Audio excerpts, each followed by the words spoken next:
Good morning sa inyo mga kaibigan. Magandang araw sa inyong lahat, sa mga kababayan ko mga Bicolano. Marahay na aldaw sa inyo gabos. Mga kaibigan, hindi ko alam kung malungkot na balita ito, kung ikakatuwa natin.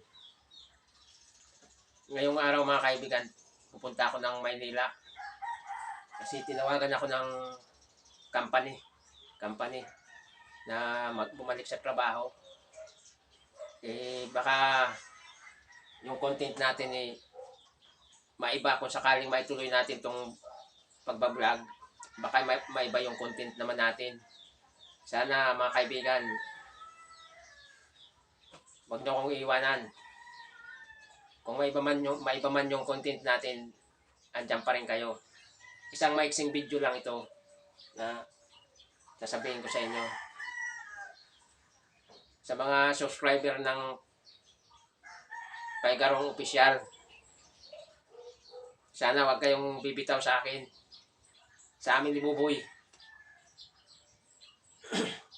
Pero pagka makablog si Buboy dito, baka masingit-singit pa rin yung dagat. Pero siya lang yung makikita nyo doon. Kasi kung makarating na ako ng Manila, maiba ang content ko doon. Sana suportahan nyo pa rin ako mga kaibigan.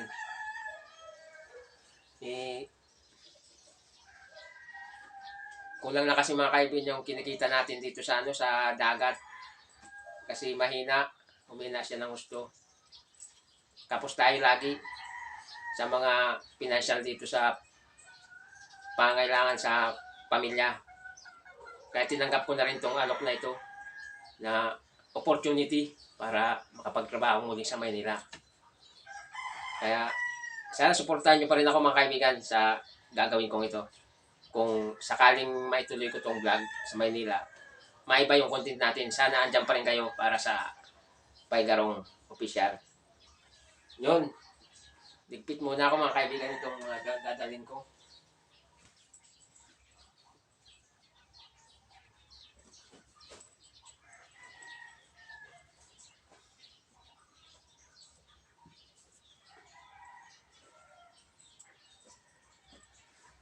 Sa mga solid subscriber dyan, namin ni Buboy,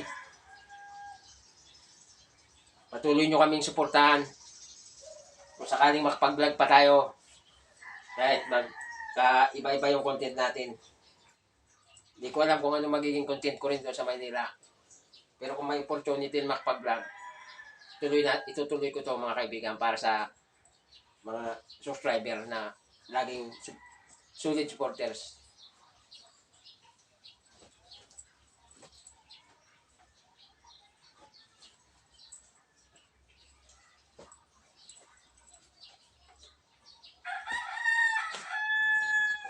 Sana mapaganda yung kalagayan natin sa Maynila para tuloy-tuloy ang natin. Hindi lang sa pamilya, pati sa mga kapwa natin tao na lumalapit sa atin na humingi ng tulong. May maiabot tayo kahit papaano sa tulong at awa ng Panginoong Diyos. Yun mga kaibigan, hanggang dito na lang muna tong video. Sana'y tuloy lang ang pagsuporta nyo sa Paigarong, sa Team Paigarong. Hanggang dito na lang. Bye-bye.